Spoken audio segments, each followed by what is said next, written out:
Well, Humphrey Davy did call upon me on his way through Hamburg. We were long engaged in discussing, amongst other problems, the hypothesis of the liquid structure of the terrestrial nucleus.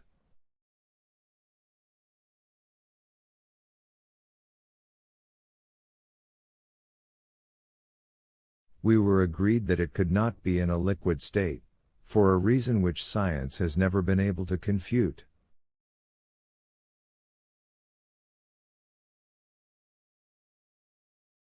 What is that reason?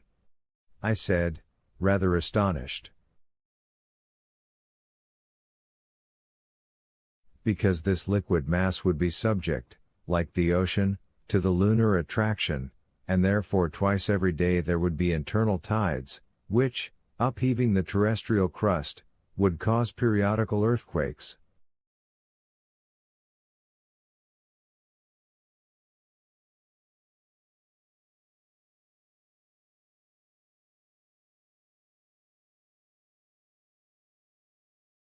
Yet it is evident that the surface of the globe has been subject to the action of fire, I replied, and it is quite reasonable to suppose that the external crust cooled down first, whilst the heat took refuge down to the center.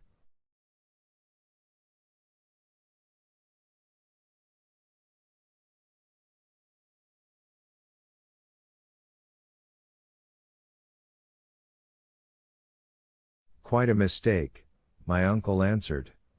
The earth has been heated by combustion on its surface, that is all.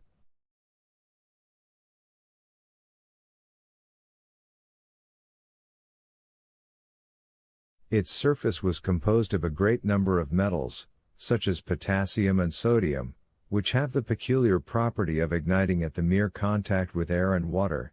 These metals kindled when the atmospheric vapors fell in rain upon the soil, and by, when the waters penetrated into the fissures of the crust of the earth, they broke out into fresh combustion with explosions and eruptions.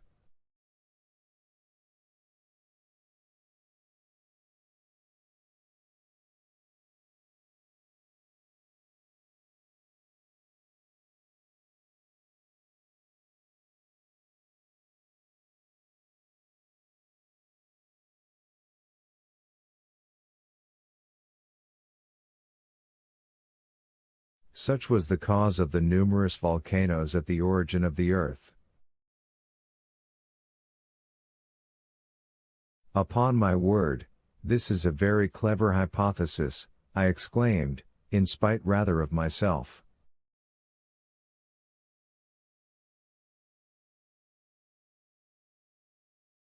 And which Humphrey Davy demonstrated to me by a simple experiment. He formed a small ball of the metals which I have named, and which was a very fair representation of our globe. Whenever he caused a fine dew of rain to fall upon its surface, it heaved up into little molecules, it became oxidized and formed miniature mountains, a crater broke open at one of its summits, the eruption took place, and communicated to the whole of the ball such a heat that it could not be held in the hand.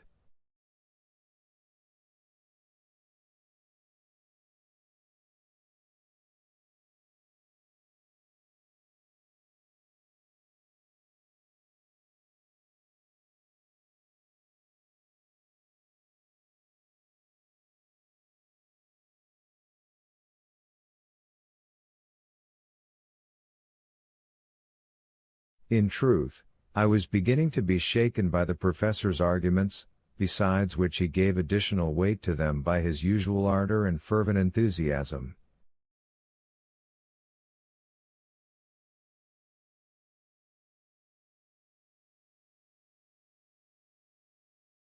You see, Axel, he added, the condition of the terrestrial nucleus has given rise to various hypotheses among geologists. There is no proof at all for this internal heat. My opinion is that there is no such thing, it cannot be. Besides, we shall see for ourselves, and, like Arne Saknussemm, we shall know exactly what to hold as truth concerning this grand question.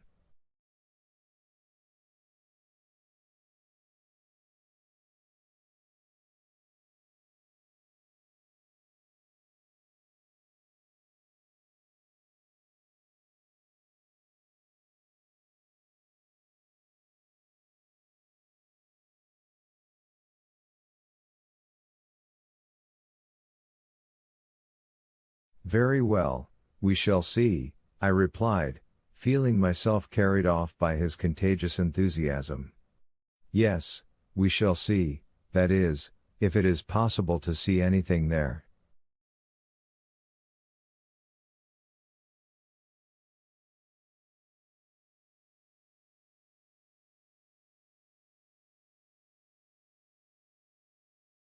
And why not?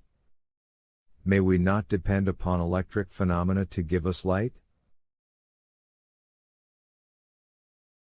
May we not even expect light from the atmosphere, the pressure of which may render it luminous as we approach the center?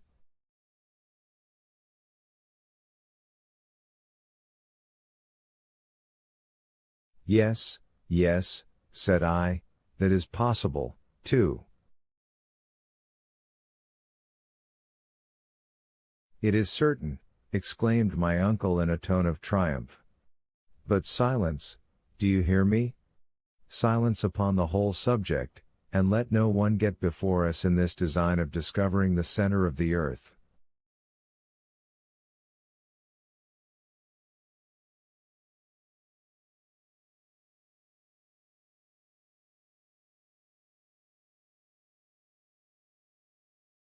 Chapter 7. A Woman's Courage.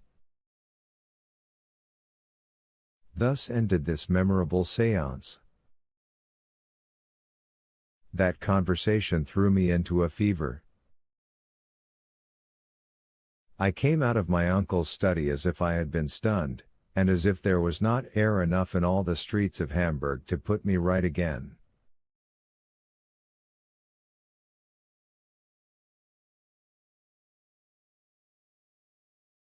I therefore made for the banks of the Elbe, where the steamer lands her passengers, which forms the communication between the city and the Hamburg Railway.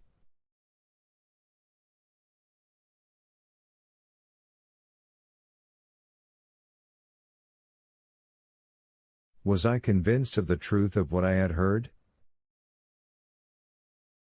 Had I not bent under the iron rule of the Professor Liedenbrock? Was I to believe him in earnest in his intention to penetrate to the center of this massive globe?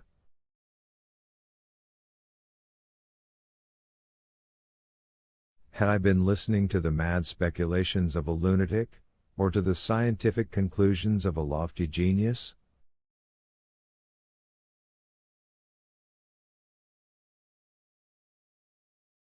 Where did truth stop?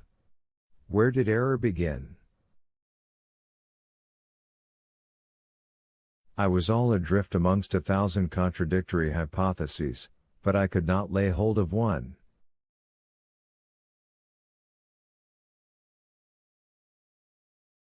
Yet I remembered that I had been convinced, although now my enthusiasm was beginning to cool down, but I felt a desire to start at once, and not to lose time and courage by calm reflection.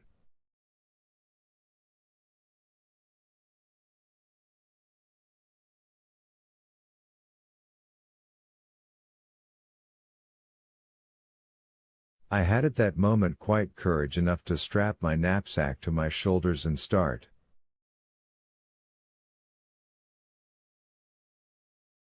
But I must confess that in another hour this unnatural excitement abated, my nerves became unstrung, and from the depths of the abysses of this earth I ascended to its surface again.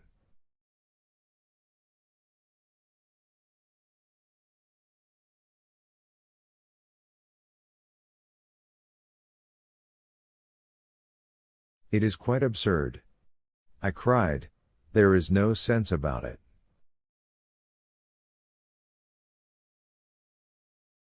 No sensible young man should for a moment entertain such a proposal. The whole thing is non-existent. I have had a bad night, I have been dreaming of horrors.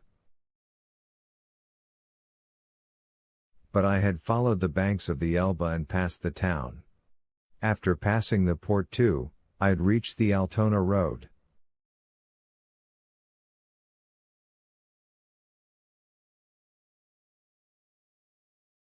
I was led by a presentiment, soon to be realized, for shortly I espied my little Grauben bravely returning with her light step to Hamburg.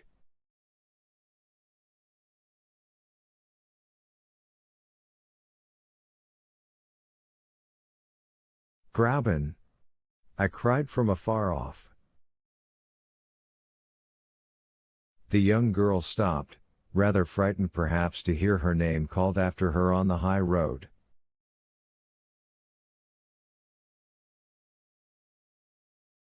"10 yards more, and I had joined her. "Axel!" she cried surprised. "What? Have you come to meet me?"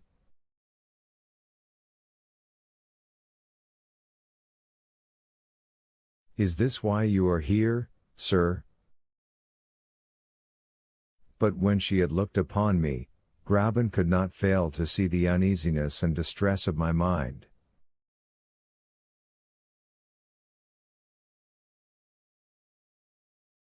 "What is the matter?" she said, holding out her hand. "What is the matter, Grauben?" I cried. In a couple of minutes my pretty Virlandaise was fully informed of the position of affairs.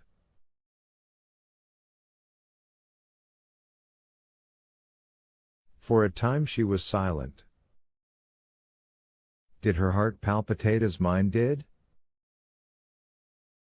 I don't know about that, but I know that her hand did not tremble in mine. We went on 100 yards without speaking. At last she said, "Axel." "My dear Grauben. That will be a splendid journey." I gave a bound at these words. "Yes, Axel, a journey worthy of the nephew of a savant. It is a good thing for a man to be distinguished by some great enterprise."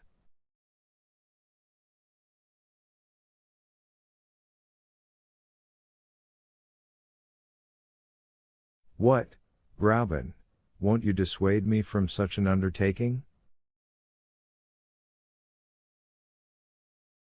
"No, my dear Axel, and I would willingly go with you, but that a poor girl would only be in your way."